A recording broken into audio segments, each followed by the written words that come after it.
सावन का महीना था। घने बादलों से ढका का आसमान, तेज हवाओं की सरसराहट और रुक रुक कर होने वाली बारिश से पूरा गांव खरसाली किसी रहस्य की तरह लगता था। इसी गांव के छोर पर रहती थी 15 साल की एक जिज्ञासु और साहसी लड़की कविता। उसकी दुनिया आम लड़कियों से थोड़ी अलग थी।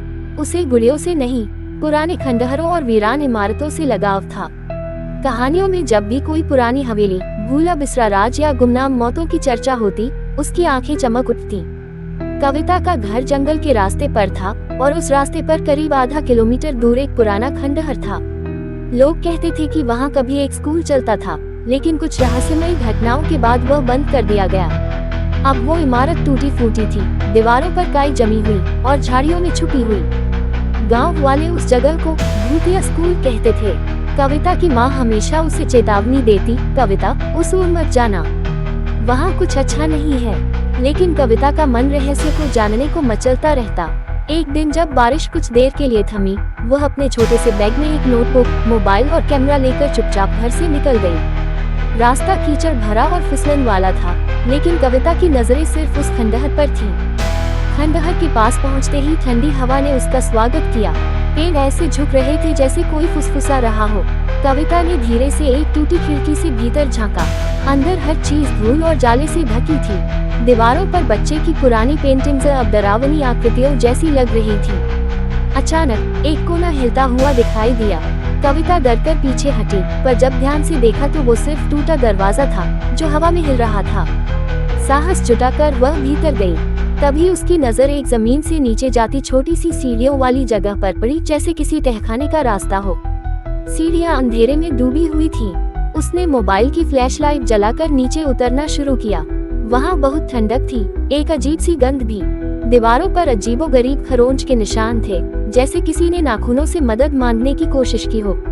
नीचे पहुँचते ही वह जिस चीज से टकराए, वह उसकी कल्पना से परे थी। एक कंकाल, एक इंसानी कंकाल, खोपड़ी दीवार की ओर टिकी हुई थी और हड्डियां इस तरह रखी थी जैसे मरने से पहले किसी चीज को पकड़ने की कोशिश की गई हो।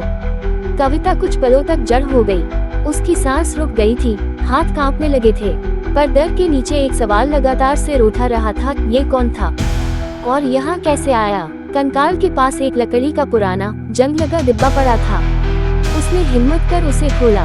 अंदर एक छोटी सी पुरानी डायरी और एक लोहे का टूटा हाथ था। डायरी पर एक नाम लिखा था, रूपा। कविता उस डायरी को लेकर घर लौटी। कमरे में दरवाजा बंद करके उसने पहला पन्ना खोला। धुंधले कांपते अक्षरों में लिखी इबारत पढ़ते ही उसका रोंगटा खड़ा हो गया। ग्रेटर दैन, मेरा नाम रूपा है। मैं इस स्कूल में कक्षा 8 की छात्रा हूँ। मुझे लगता है यहाँ कुछ गड़बड़ है। हर रात कोई तहखाने के पास चलता है, दीवारों से कुछ आवाजें आती हैं। मैंने प्रिंसिपल सर को बताया, पर उन्होंने मुझे डांट कर चुप करा दिया। ग्रेटर दैन पर अब मैं डरी हुई हूँ। उन्होंने मुझे बंद कर दिया है। मैं बहुत चिल्लाई, बहुत रोई, पर कोई नहीं आया। अगर कोई ये डायरी पढ़ रहा है तो प्लीज, मेरी हड्डियां अब भी इसी तहखाने में हैं। मुझे बाहर निकालो, मुझे इंसाफ दो। कविता अब समझ गई थी, वह कंकाल रूपा का था, एक मासूम लड़की जिसे शायद किसी ने जिंदा दफना दिया था। सवाल ये था, क्यों? कविता अब सच्चाई जानना चाहती थी। अगले दिन वह गांव की लाइब्रेरी में गई और पुरानी खबरें खोजने लगी। काफी देर बाद एक अखबार की पुरानी कतरन मिली। 13 साल की छात्रा रूपा स्कूल से लापता, कोई सुराग नहीं। प्रिंसिपल बोले स्कूल से खुद निकली होगी। ये खबर 15 साल पुरानी थी, लेकिन इसके बाद कोई जांच नहीं हुई, कोई मामला नहीं बना। कविता को यकीन हो गया कि कुछ जरूर छुपाया गया है। अब उसने गांव के सबसे बुजुर्ग चौकीदार हरनाम काका से मिलने का फैसला किया, जो उस जमाने में स्कूल में काम करते थे। जब कविता ने डायरी और कंकाल का जिक्र किया, काका का चेहरा फट हो गया। थोड़ी देर चुप रहने के बाद उन्होंने कहा, बिटिया, मैं चुप था, पर अब नहीं रह सकता। रूपा बहुत तेज थी।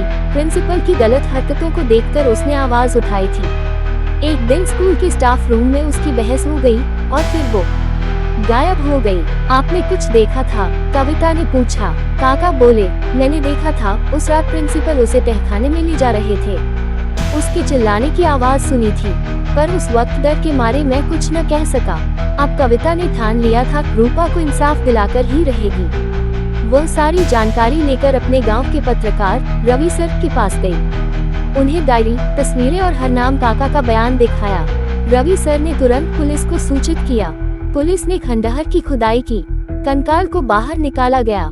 मेडिकल जांच से पता चला कि यह एक 13-14 साल की लड़की का कंकाल है और उसकी मृत्यु दम घुटने से हुई थी। जब ये बात मीडिया में फैली तो पूरा गांव दहल गया। पुराने स्कूल प्रिंसिपल को हिरासत में लिया गया। उन्होंने शुरुआत में इनकार किया, पर सबूत इतने मजबूत थे कि आखिरकार उन्होंने गुनाह कबूल कर लिया। रूपा के परिवार को उसकी अस्थियां सौंपी गईं। गांव के पास एक छोटी सी समाधि बनाई गई, जिस पर लिखा गया रूपा, जिसकी चीखें दीवारों में कैद रही, पर अब सन्नाटे ने भी उसका सच कह दिया।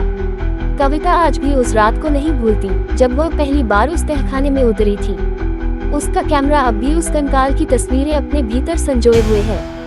गांव की लड़कियां आज कविता को मिसाल मानती हैं, क्योंकि उसने दिखाया कि सच्चाई चाहे जितनी भी छुपी हो, कोई न कोई उसे सामने लाता ही है। और अब जब कभी बारिश होती है और खंडहर की हवा सीटी बजाती है, लोग कहते हैं वो रूपा की आत्मा नहीं, वो कविता की जीत की गूंज है।